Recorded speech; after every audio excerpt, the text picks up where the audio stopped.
out the cage. I'm still the same nigga from minimum wage. They tryna hey, beat the body, he fresh out the cage. I'm still the same nigga from minimum wage. They tryna hey, beat the body, he fresh out the cage. I'm still the same nigga from minimum wage. They tryna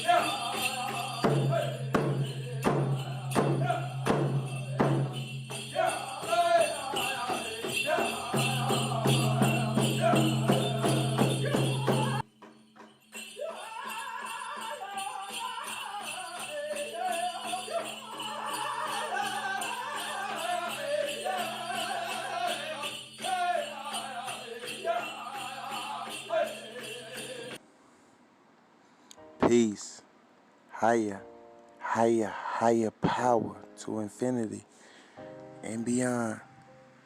My name is Chief Sabi Indigenous. I am the current conductor of this incredible machine, which is the avatar of Alan. Alan being our birth name, first name Alan by mother, then name oppositional defiant by the public school system.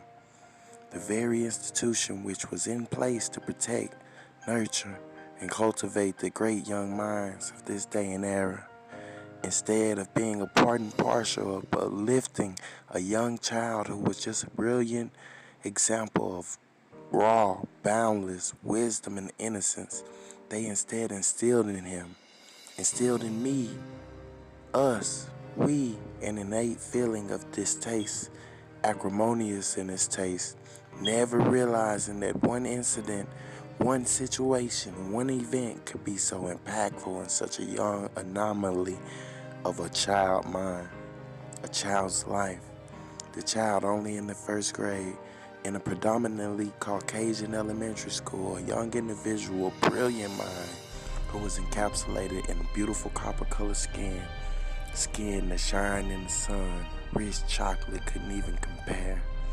That child being targeted by a so-called teacher, a so-called pillar of our community, someone in place to make a change in and cultivate in young minds.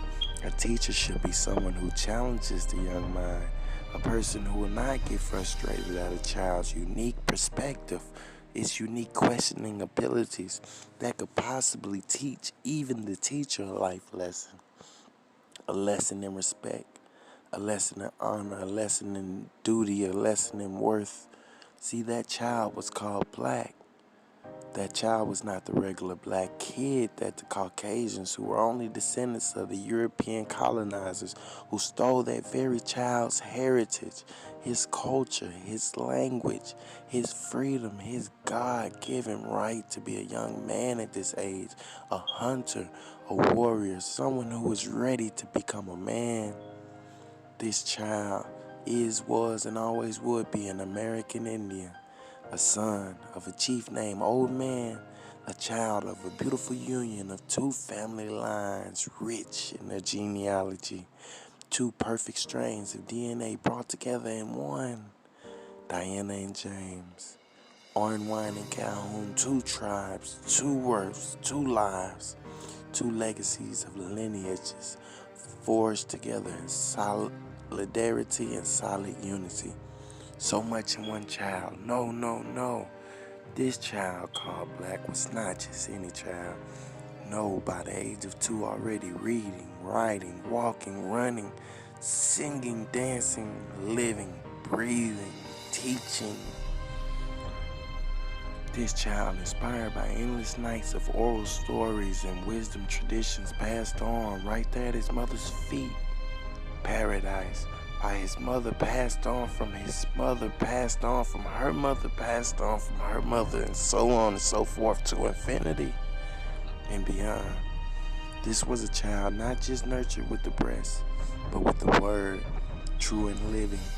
See, before this child was born, this child was already called prophet by an angel manifested in human flesh while still in his mother's womb. told that this child would be great. This child would leave a legacy, make a change in the world. Who would have thought that one simple disagreement between a teacher and a student could be the catalyst, the turning point of a young, new era revolutionary and the embodiment of a Heyoka empath?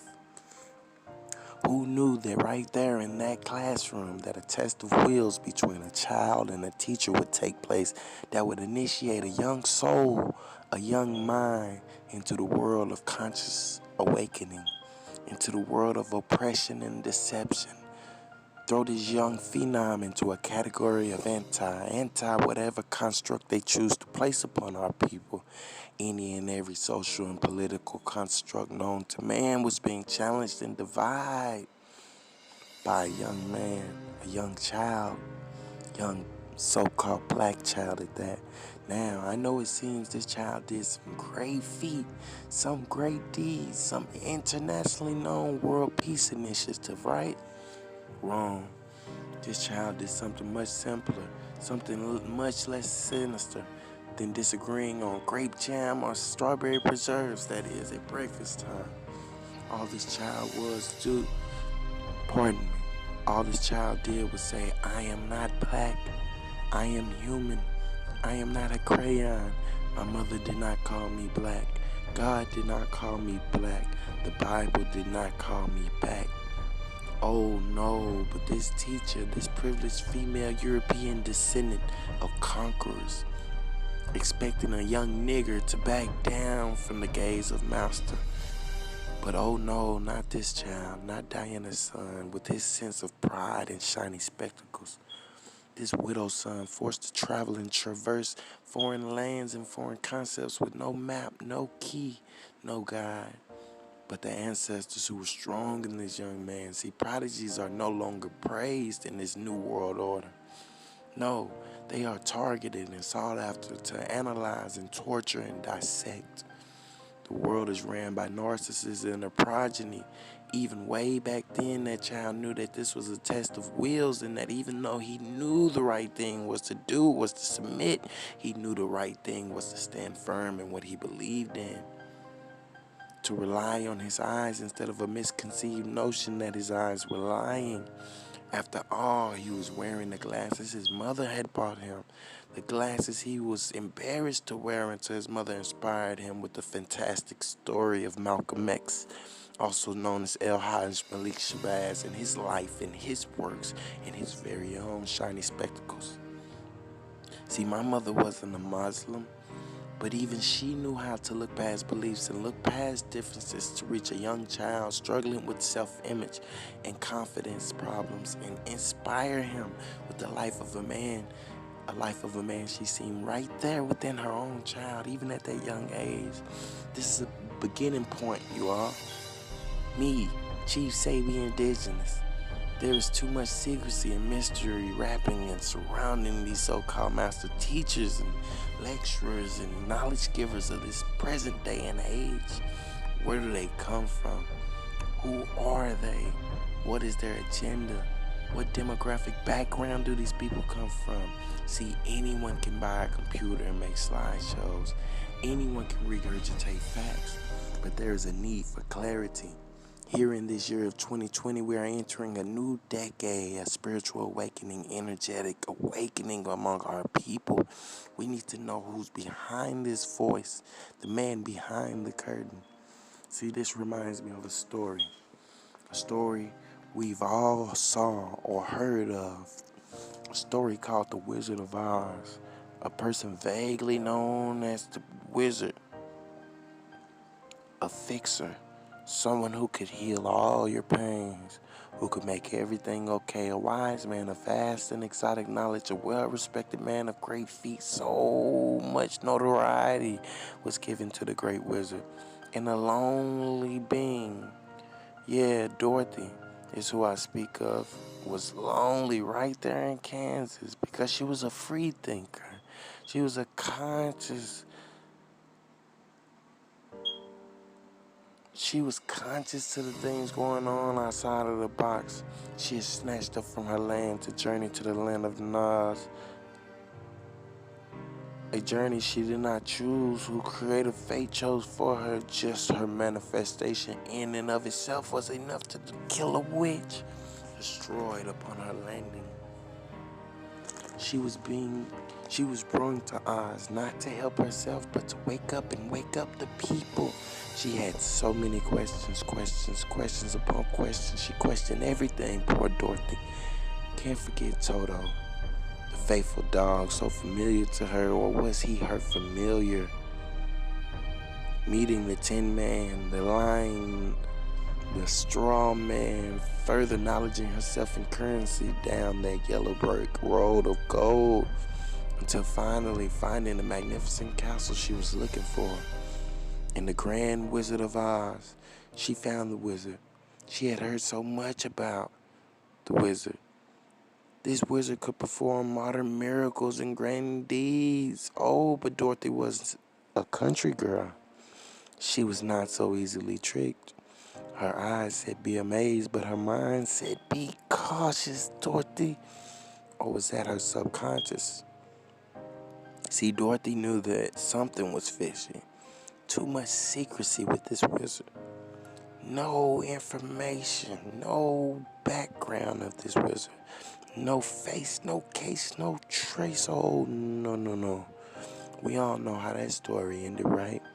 How the wizard was exposed for being an old fool and for being a liar, a thief, a user, a crook. The wizard was a power-hungry narcissist was all he was. All I'm hoping is that this series is none other. All I'm hoping is that this series, if none other, will be viewed as an inspiration. Because in this series, I will show and prove my pedigree. I will rip behind. I will be the Toto of this story and rip the curtain from in front of me. I want the world to see the truth in who is Indigenous Realist Hive and who lies behind the information. I will make plain for the world to see what it means to be a young American Indian here in America. My life and its experiences laid to bear, and the wisdom that is to be gleaned there within.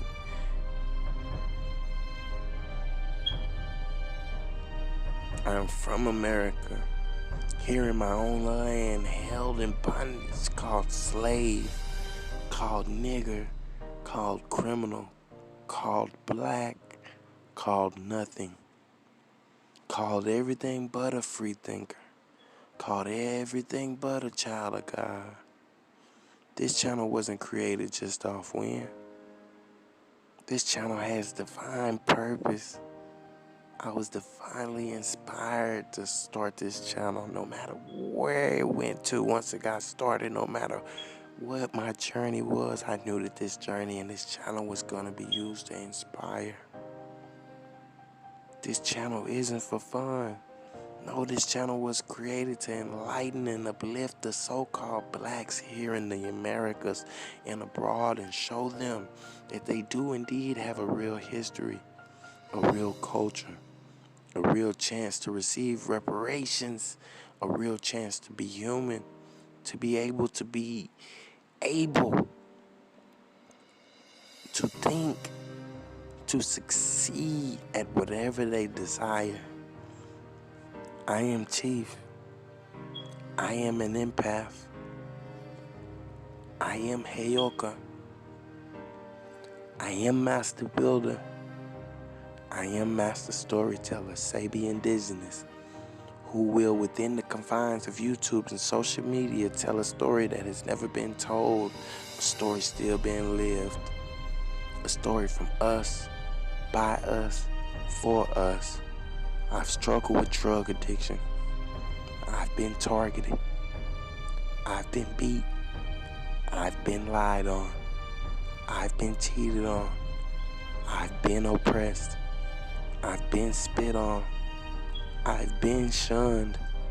I've been homeless. I've made mistakes. I've made bad choices. I'm not perfect, but I'm a perfect example of what it means to overcome, what it means to be an empath, what it means to awaken as Hoyoka, what it means to be a prophet in modern times. Join me on this journey. Come learn from someone who actually has a duty to defy oppression. Someone who has no need of money, no need of wealth, who sincerely can be a catalyst to a brighter future, a consciousness awakened within your very self and others. This is the Indigenous Hive. I am Chief Sabi Indigenous. My tribe is mud. I am a fearless leader. I will not stop. I will not forsake you. I am you. They will have to kill me, you all. This is just the introduction. I will be weaving the story of my manifestations all in one format for all to learn. Experiences give us wisdom, and the wise can glean experience from another's experiences. That's deep.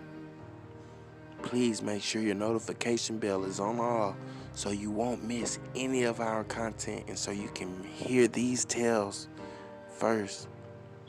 I am not the first. I am not the last, but I am the realest.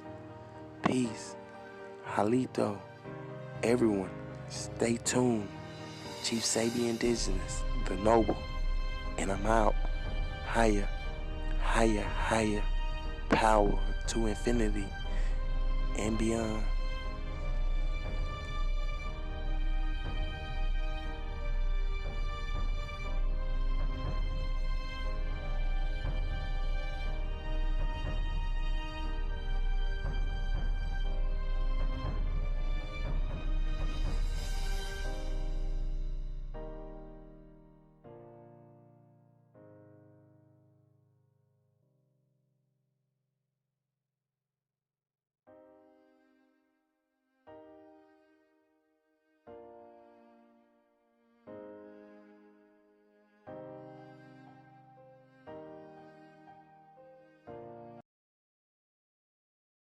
Hey, be the body, he fresh out the cage. I'm still the same nigga from minimum wage. They tryna, hey, be the body, he fresh out the cage. I'm still the same nigga from minimum wage. They tryna, hey, be the body, he fresh out the cage. I'm still the same nigga from minimum wage. They tryna.